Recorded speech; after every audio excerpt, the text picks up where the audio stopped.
Welcome to Milestone Moments, the show where we explore the journeys that lead to success. I'm Sheila Slick, your host and founder of 5 Milestones. In every episode, we will bring you insights from the minds of entrepreneurs, leaders, and experts who will share not just their expertise, but the milestone moments that have reshaped their journeys and led to significant achievements. So if you're looking for motivation, you're in the right place. Subscribe now and discover the milestones that mark the path to success. Welcome to another episode of Milestone Moments in Business and Leadership. I'm Sheila Slick, your host. And today, my special guest is Michelle Dwyer. Michelle helps her clients create realistic, sustainable changes to feel their best. She is a board-certified holistic nutritionist and a certified nutrition consultant.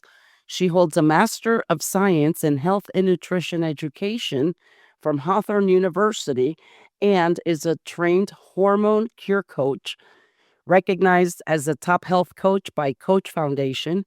She has also received Best of the Bay and Best of Oakland awards. She integrates science-backed strategies with personalized support to help her clients achieve lasting wellness. Welcome to the show, Michelle. Thank you, Sheila. It's so great to be here. And it's great to have you. So I'd love to learn a little bit about you and how you turned your own health journey into a mission to guide others with clarity and compassion. What was that defining moment that led you to become a holistic nutritionist and health coach? Yeah, thank you so much for asking. And it really was quite the journey and quite the huge transition. So, the brief version is that in my previous life, I was a high school English teacher. I loved teaching, but I was really burnt out and I got really sick. I can tell you the day that I got sick. It was in October, about 14 years ago, and I just never got better. I had a cough that wouldn't go away. My energy kept tanking, and month after month after month, I just kept getting sicker and sicker and sicker. Saw my doctor, they said, "You're fine." I'm like, "I'm not fine." And so through that journey, I ended up working with a naturopathic doctor. I started to work on healing my immune system, healing my gut, changing my eating plan, which I thought had been pretty amazing beforehand. So it was all very surprising to me.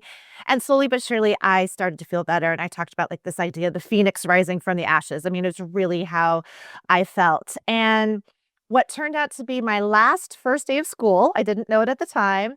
It was the end of the day. I was checking my email, and this little ad popped up. This is back when ads popped up, and it said, "Do you want to transform people's lives through holistic nutrition?" And I thought, I do. I do want to transform people's lives through holistic nutrition because it had been so healing and transformative for me. So I never click on those ads, but I clicked on it, and it was like Alice in Wonderland. By the time I sat down to dinner with my husband, I was like, "This is what I want to do. This is how I want to serve. This is what I'm meant to how I'm meant to be. This is the transition that I've been looking for. That I still get to be an educator by heart, but I'm educating about people tapping into their own wellness, their own transformation, their own health journey." And so began. And I decided to go back to school, got my master's of science in health and nutrition education, and then decided to open my own practice. And so it's been such, I have to say that even though it was so hard to go through that initial illness, it was very scary. It was very lonely. It was very isolating. It was very confusing. However, it has given me the true empathy to be supportive to my clients when they're in that place and space, right? To really, I can say with authenticity, I hear you, I get you, I understand you. Your story is different, your experience is different, and I've been there, and let's figure out how to move you to the next step so that you're feeling as good as possible, as quickly as possible. And so here I am 12 years later in practice, and it's been a beautiful journey, and I'm very grateful for it. I can just feel your energy. When we began the podcast, I was like, wow, you're so energetic. Yeah, thank So you. wonderful hearing from how you are feeling to how you are now. That's quite a transformation, not just, career path, but yep, your Yep. health in general. So Yeah. kudos to you. Thank you. Thank you. And I will say, I mean, it has helped me shape my practice and shape my business. When I made my business plan, the number one thing on my business plan and has remained is my own health and well-being. Because if I'm not healthy, I'm not strong, I'm not vibrant. I mean, I'm a human, I get to fluctuate just like everybody else. But if I'm not prioritizing my health and well-being in my business, none of this matters, right? None of this matters. So it's not just about being authentic and walking the walk. It's truly that this is my health and well-being is the most important part of my business and practice, and then everything kind of follows from there, so So health is really general. If we were to niche down a bit, right, to what yeah. specific health issues people come and seek your guidance, what would Yeah, you no, that's a say great then? question. Well, it's funny that you even say the word niche. I've been in practice for 12 years, and I have avoided niching so much. Um, However, there is a certain type of client that I love to serve. So I work with things around digestive wellness. I work around supporting people with their blood sugar balance. I'm really passionate right now about using continuous glucose monitors with my clients to help them visualize and regulate what's going on with their blood sugar. Um, I have a lot of clients, it's just really lovely that they're doing a lot of good things and they want to just make sure they're being in an optimal state of health. They want to be strong when they're 70, 80, 90 years old. And so they're realizing the choices that they're making when they're 40, 50, 60. And then the other area that I'm super passionate about is supporting women in perimenopause and menopause with that transition. Just like validating their experience, validating their symptoms, giving them the support that they need, whether it's through nutrition, sleep support, stress management, mindset, strength training, but also just listening and being like, we will get through this transition together. And because I'm a holistic health coach and certified nutrition consultant, yes, I get to talk about food and nutrition, and I love that. And also, are we connecting with people that we love? Are we spending time in nature? Are we getting good sleep and rest? Do we are we doing the mindset work or the perspective shifts that we need? So that's why I love it because I kind of do get to talk about a lot of different things. So that's almost tied into the second question that I had for you. A lot of people do struggle with energy dips, with stress, burnout. What would be that one most important foundational shift, whether it be food, mindset, lifestyle, that can help them feel more balanced and energized? Yeah, that's a great question. I mean, that's funny. I have a million things in my mind, and one of them is also just like, are you hydrated? Are you drinking your water? But we can talk about hydration another day. I do really think when we are stressed and overwhelmed, the last thing we need is a list of 12 things to do, right? And so many people can feel like their self-care and their wellness is another thing on the to-do list. So number one, what I would say is don't think of supporting your health and wellness as something on your to-do list, that it is the foundation. I know for a lot of people, how they start the day sets the tone for the rest of their day. So that's often a great place to start. Waking up and drinking a big glass of water, waking up and brushing your teeth, waking up and doing a quick mindfulness. It doesn't even have to be for 20 minutes, doing some journaling. If you're like, oh my gosh, I have no time for that. I've got like 4 kids and we got to get out the door. Taking a moment to make your tea, to make your coffee, and just take a deep breath before you drink your morning beverage. I will also say, eating a good breakfast, right? Is there a lot of protein in your breakfast? Are you not having all the sugary things? Because then we're just setting a tone for the rest of the day. But I think if we can acknowledge like one thing, especially in the morning, I think this is a great way to start the day because then we think, okay, no matter else what happens today, I've done this for myself. I've done this for myself. So I always like thinking about one tiny morning routine, and it really can be anything, right? It doesn't have to be something like, oh, I have to, do 12 exercises and do like keep it simple and then really honor that and then build from there. So I feel like you're almost talking to me because that's exactly me. I want to do so much self care. It becomes this huge list Yeah, that ends up on my to do list. And absolutely. then when I break it down, okay, just make it a point to do this one smaller task. And lately it's Yep. been breathing because I've had other guests that have explained the importance of breathing. And, we breathe every day, We but breathe every day. It's the most important thing. We can go a couple days without water. We can go longer without food. Sleep is hard. We can't go more than a few minutes without breathing, and it's free and it's always with us. so I'll need Yeah. to incorporate number two or number three, rather than seeing it as that huge to do list to be like, am I perfectly balanced and as healthy as I could be? Absolutely. And I think, in this world of influencers or people talking about self care, there can be this feeling like, oh my God, I'm like failing at self care. I'm failing at taking care of myself, which is like adds to all of it. So it really is, it's bringing it back to something very simple, drinking a glass of water, taking a deep breath, making a good breakfast for yourself, packing your lunch, do one small, simple thing. And I think the other thing, besides the 12 things, is people will overshoot. So again, making it tiny. So like the breathing, someone might want to say, well, I should meditate for 60 minutes a day every day. Sure, you can if you want to and you have space for that. How about start with 3 slow, deep breaths, right? It takes 1 minute to do that. So I also say start take all the things off the list, put them in the bonus category and then shrink it down as small as possible. So I love All right. that. So now I do have another question. I know you said, no, I don't like to niche, but the subject, we're going to just focus right now on midlife women, right? Yeah. Perhaps they're going through perimenopause or through menopause.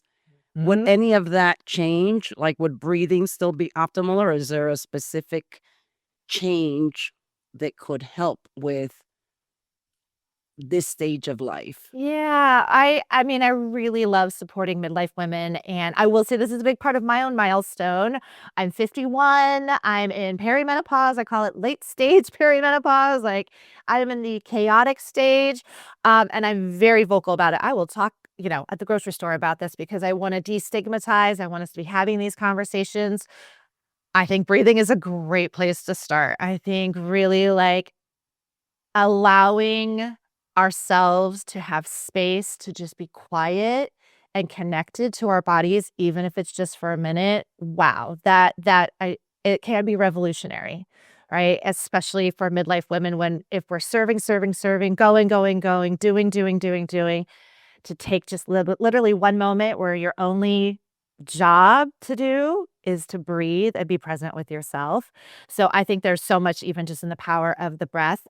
Other things that I talk to my women a lot about is making sure you're getting enough protein. It's so boring. It's so like over trendy, but are you eating enough protein throughout the day? Because our protein needs really do change. It keeps us balanced. It keeps us stable. It keeps us satisfied. And then the other really boring thing that I talk about all the time is fiber. Oh my gosh, who thought I would spend all my days talking about, are you getting enough fiber? So there are these very practical things. I'm also a big fan of like adding positive things rather than saying like, don't do this and don't do that, and shouldn't do this and shouldn't do that. And then the third one is prioritizing sleep. I think I know that I cannot function well if I'm not getting the sleep that my body needs. And even if sleep is challenging, getting the best sleep that you can, because that can start to happen in perimenopause and menopause. So it really is coming back to these basics. Like, what do you need to do every day? Are you breathing? Are you drinking your water? Are you eating food that keeps you balanced and stable and happy and grounded? Are you sleeping? Because without those basic things, all the supplements in the world, all the hacks in the world, all the devices in the world is not gonna make up for any of that.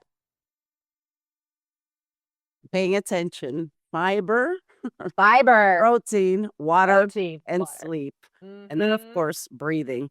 So, what mhm. about the hot flashes, which is, I think, one of the biggest complaints. I could be with friends at a restaurant, right? And all of a sudden they're like turning red and putting the Yeah. fan up and the head Yep, up, or it'll wake people up at night. yep, yep. And I also want to say hot flashes, yes, and there's some things we can do. And also, if someone never experiences hot flash, you can still be in perimenopause and menopause, right? That I believe it's about 70% of women experience some sort of temperature dysregulation. Sometimes people get really, really cold in menopause and perimenopause.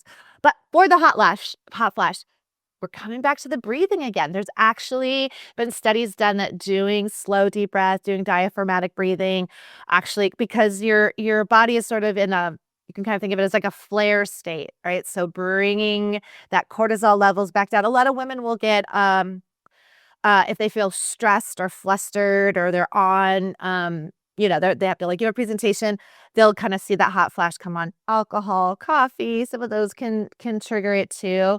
So really what we're doing is trying to bring like re-regulate the system.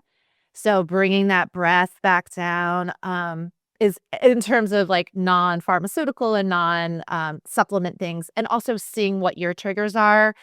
Because if you're like, oh, every time I do this, I get a hot flash, we want to start kind of tracking that. So, and then at night, there's lots of things you can do, keeping the room really, really cool. There's cooling sheets. There's lots of really great things to just bring your core temperature down before bed so that you might be less likely to be disrupted by the hot flashes. So, excuse me, sometimes people don't even get a hot flash, but they'll just get like night sweats and things like that. So, yeah. So for those who want to either work with you or continue learning or perhaps even get inspired by recipes, what do Yeah. you offer and where can they find you? Great. Yes. So I'm at healthcoachmichelle.com. Very simple. That's my Instagram. That's my Facebook, is everything is Health Coach Michelle.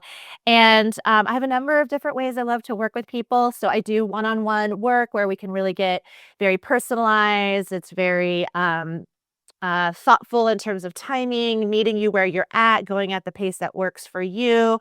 I do some testing if that's appropriate. So we can really kind of do a deep dive into your health and well-being. I also have a group program that I love, I adore. It fills my cup up so much, and it's such a beautiful way to serve, called Whole Life Nourishment. And it's a 4-month group program where we get to talk about all of these things: food and nutrition, sleep and rest, movement and exercise, our habits and routines, but we also get to talk about our connection to ourselves, our connection to others, our mindset, and then also our mission and purpose, because we've been put here for a really, really positive reason. And so I love that. It's all online, so people can join from anywhere. And then third, really fun option, I'm running one right now, is I do continuous glucose monitor groups where someone puts a little sensor on the back of their arm and we wear it for 2 weeks. It connects to your phone and you get to see in real time how food, stress, I know it's so much fun, food, stress, exercise, sleep, how all these different things are affecting your blood sugar. And it's a really empowering way to know exactly what's going on with you and your body and how food and all these other things are affecting you. And I love it. I run it as a group program, so it's very accessible financially. And again, it's all online. So those are a couple of ways right now that folks can work with me. So what's the biggest finding? People put on these stickers. Is there like a common finding where Mm. people I think people are often surprised at a food that will really spike their blood sugar, which is not helpful for our body because that is very stressful to the body. Ultimately, it can lead to things like prediabetes or weight gain. I think what people are also surprised about is the crash that sometimes comes afterwards. So, what goes up must come down. So, a lot of people don't feel a blood sugar high, but they might feel that crash. And that's when if you've ever been hangry, if you're a person who gets hangry, so people might feel, and this is also where cravings come in because you start craving sugar then. But the other thing that I think people notice a lot is what they have for dinner, when they have dinner, and how much that affects their blood sugar, and then how much that can affect their sleep. So these are things that we're not ever tracking, but all of a sudden the blood sugar is showing us like, wow, I had a really terrible night's sleep and my blood sugar was really high all night. And then we start to look at these correlations. And again, what I love it, I kind of think of it as like a Star Trek. Like this is the closest thing we have to the future because then I don't have to say anything about, I don't like to call food a good or bad. I like to think is a food working for us? Is it not? Is it nourishing or is it depleting? what's working for one person may not work for someone else. So in this group right now, someone ate, I'll just pick something simple, a banana. One person ate the banana, no problem. The other person ate the banana, it skyrocketed and then came crashing down. So now she knows that. I'm not going to tell her not to have the banana, but she can see this is what it's doing to my blood sugar. So I love it because it's also like a target. When we target the blood sugar, we get to talk about all these other different things, what we're eating, when we're eating, how much we're eating, stress, even hydration, all these different sleep, all these different factors that come within that beautiful target of blood sugar. Oh, yeah, and you don't have to be pricking your finger because Oh my gosh. Yes, I will say, I mean, if you've ever seen a diabetic, and this is for people with not, so I only work with in the CGM group people with prediabetes or if it's just been creeping up. I don't work with folks with type 1 or type 2 diabetes, but if you've ever been around someone, they have to prick their finger multiple times a day to see what their blood sugar is. This little sensor sits in the back of your arm and it's just monitoring it straight all the time for 2 weeks without ever having to prick your finger. So I love it for the data and the visual that people get. And again, so that they can feel empowered, they can make choices. We talk about exercise and how that can bring down blood sugar, doing squats. So I give really, really practical tools to because we're gonna eat the things, we're gonna live our lives, we're gonna have these fun things. So how do we do so in a way that support our health goals and intentions? So well, you're a powerhouse between the energy and the teaching experience. You've explained everything very, easy to understand. And then with this extra component in the group coaching, it's just like the full package. So yeah, cool. thank you, thank you. And so, what is your next milestone? I love this question. I feel like it actually brings everything that we've been talking about together. Um, I really do feel at 51 that there's a transition happening. I mean, I'm literally going through a physical transition and I really want to honor and respect that. And I can feel what that means for my business, that it's gonna be a shift in how I wanna show up. It's gonna be a shift in how I serve, who I wanna serve, how I wanna support people. And so I am very excited about these CGM groups and reaching more folks there. So that's definitely a milestone that I'm looking forward to, and really partnering with functional medicine doctors and, really kind of coming together and doing a lot of partnerships and also just being I'm very curious about how showing up in my own practice and my business and as a practitioner looks as I'm making this transition. So I feel like it's a little bit I'm in the tunnel. So we will see what the next milestone is with that. Yeah, I've been talking a lot about that. And Yeah. since it's in my case, right, with the self leadership, I've broken it down to five. I'm also bringing in adaptation. And I'm thinking that's maybe the next couple topics, right? How do you adapt to changes? Well, absolutely, and I was just having this conversation with a friend yesterday who's also in business, because everything feels, I don't know if this is true, but everything feels like it's changing really quickly. Right, like, I know we've been talking about AI, I mean, even just, how much that's transformed things in just a few years. So I think I'm curious in terms of, like, how to bring grounded wisdom to fast-paced changes and staying authentic to myself and how I wanna serve and also embracing and, like, stepping into the flow of all that's unfolding, right? And so kinda holding that tension of both of those pieces. Well, thank you so much for joining me today. Thank you, Sheila. And thank you all for tuning in to another episode of Milestone Moments in Business and Leadership. Until next time.